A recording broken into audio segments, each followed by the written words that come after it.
పిల్లవాడికి చదువు అంటేనే నచ్చేది కాదు. అతను ఎప్పుడూ ఫోన్ మీదే పడి ఉండేవాడు.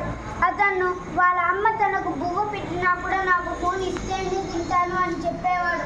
ఒకరోజు వాళ్ళ అమ్మ తనకు బువ్వ పెట్టగా నాకు ఫోన్ ఇస్తేనే తింటానని మొండికి వేసుకున్నాడు. వాళ్ళ అమ్మ నా ఫోన్ పగిలిపోయిందిరా, నేను నీకు మరి కాసేపట్లో ఇంకో ఫోన్ ఇస్తానురా అండింది. కానీ ఆ పిల్లవాడు నాకు ఫోన్ ఇస్తేనే అన్నం తింటానని ఆ రోజంతా ఏమీ తినకుండా ఉండిపోయాడు. కాబట్టి ఆ రాత్రి అతనికి జ్వరం వచ్చింది. అందుకు పొద్దున్నే వాళ్ళ అమ్మ అతన్ని హాస్పిటల్కి పిలుచుకొని వెళ్ళగా డాక్టర్ ఏమి చెప్పాడంటే ఇతను ఫోన్లు చాలా ఎక్కువగా చూసి ఇతను కళ్ళు పాడుపడిపోయాయి. ఇంకొకసారి ఇతను ఫోన్ చూస్తే ఇతను కళ్ళు పాడిపోయి అతని కళ్ళు కనిపించకుండా వెళ్ళిపోతాయి. కాబట్టి మీరు ఇంకెప్పుడు ఇతనికి ఫోన్ ఇవ్వద్దండి అన్నారు. కానీ ఆ పిల్లవాడు ఫోన్ ఇస్తేనే అన్నం తింటాడని డాక్టర్కి చెప్పినప్పుడు డాక్టర్ ఇలా అమ్మకి సమాధానం ఇచ్చాడు. వీడు పనుకుంటాడు కదా, అప్పుడు ఇతని కళ్ళకు నల్ల రంగు పూసేయండి. అప్పుడు లేచినాక మీరు ఇలా చెప్పండి, ఎక్కువగా ఫోన్లు చూసావు కదరా, నీ కళ్ళు నల్లగా అయిపోయాయి, నువ్వు ఇంకొకసారి చూస్తే నీ కళ్ళు కనిపించవురా అని వాళ్ళమ్మ డాక్టర్ ఇలా సలహా ఇచ్చాడు. వాళ్ళమ్మ కూడా అదే చేసింది. దాంతో ఆ పిల్లవాడు ఇంకా ఎప్పుడూ ఫోన్ ఎదుక్కోకుండా చదువుకుంటూనే ఉన్నాడు. అతను చదువుతూ ఎంత గొప్ప వ్యక్తి అయ్యాడు అంటే అతను ఎంత బాగా చెప్తాడు అంటే ఇప్పుడు మనం అతన్ని ఏ ప్రశ్న అడిగినా అతని దగ్గర సమాధానం ఉంటుంది. అతనికి ఎంత పెద్ద ప్రాబ్లం ఇచ్చినా అతను క్షణాల్లో చేసి చూపించేవాడు. అలా అతను ఒకరోజు వాళ్ళ టీచర్ ఒక ప్రశ్న అడిగాడు, కోడి ముందా గుడ్డు ముందారా అంటే అతను సమాధానం చెప్పలేకపోయాడు. ఈ సమాధానానికి గూగుల్ కూడా చెప్పలేకపోతోంది.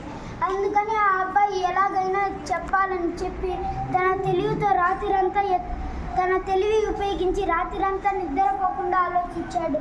అందుకు అతను తెల్లారితో వచ్చి చెప్పాడు, కోడి కన్నా గుడ్డే ఉందని. అప్పుడు వాళ్ళ గురువు కూడా మెచ్చుకున్నాడు.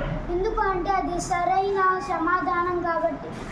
అతనికి తన గురువు, నువ్వు ఇంకా కాస్త పెద్దవాడు అయ్యాక నీకు దేశంలోని అత్యంత పెద్ద చదువు అవార్డు దొరుకుతుంది అని చెప్పాడు.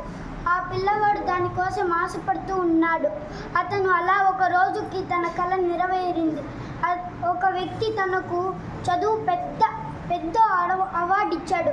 ఇతను ఎంత పెద్ద ప్రశ్న అంటే అది ఇప్పుడు అతనికి ఒక ప్రశ్న అడిగాడు ఆ వ్యక్తి.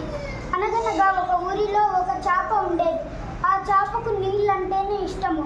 అది నీటి బయటకు వచ్చాక అది ఎలా ఉంటుంది అని అడిగాడు ఆ వ్యక్తి. ఈ వ్యక్తిని బాగా చదువుతాడే ఆ వ్యక్తిని అడిగాడు. అప్పుడు అతను ఇలా సమాధానం ఇచ్చాడు, చేపకు నీళ్ళు ఇష్టము కదా, నీటిలోనే ఉంటుంది, బయటికి వస్తే అది చనిపోతుంది, అది మీకు తెలిసినదే కదా, అది ఎవరైనా చెప్తారు. కాబట్టి అతనికి అలా సమాధానం ఇచ్చాడు.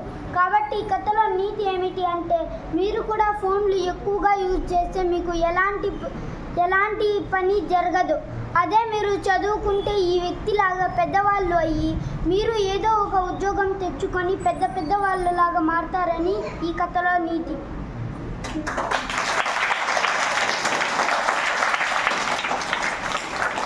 ప్రభాష్, మనము ఈరోజు ప్రేయర్లో నిల్చుకొని ప్రేయర్లో సార్ చెప్పినటువంటి మాట ఆధారంగా సొంతంగా 5 నిమిషాల్లో కథను అబ్దుల్ ముజీబు 4వ తరగతి ఎంపీపీఎస్ దామల చెరువు ఈరోజు కథ చెప్పగలిగాడు. ఆ విధంగా మీకు సృజనాత్మకత అని ఉంది కదా, ఆ సృజనాత్మకత కూడా ఖచ్చితంగా మీరు ఆ విధంగా మీరు సృజన ఆలోచింప చేయగలిగితే మీరు కూడా గొప్పవాళ్ళు అవుతారు.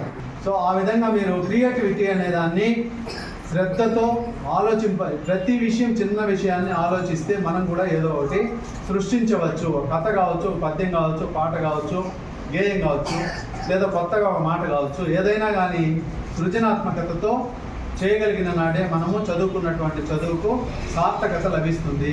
మీరు కూడా తప్పకుండా అలా చేస్తారు కదా.